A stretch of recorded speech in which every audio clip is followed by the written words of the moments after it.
حضرت عمر رضی اللہ تعالی عنہ اور انصاف۔ ایک مرتبہ حضرت عمر فاروق رضی اللہ تعالیٰ عنہ کے پاس ایک شخص آیا اور شکایت کی کہ گورنر نے اس پر ظلم کیا ہے۔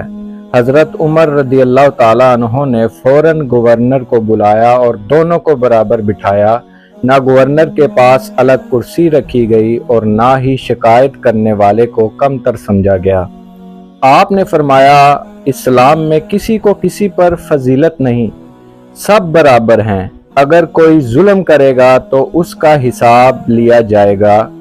آخر کار انصاف ہوا اور گورنر کو اس کے ظلم پر سزا دی گئی۔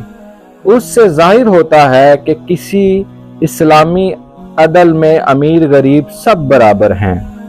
ہمیں چاہیے کہ اعتدال و انصاف کے تقاضوں کو پورا کریں۔ اللہ پاک آپ کو اور ہمیں انصاف کرنے کی توفیق عطا فرمائے۔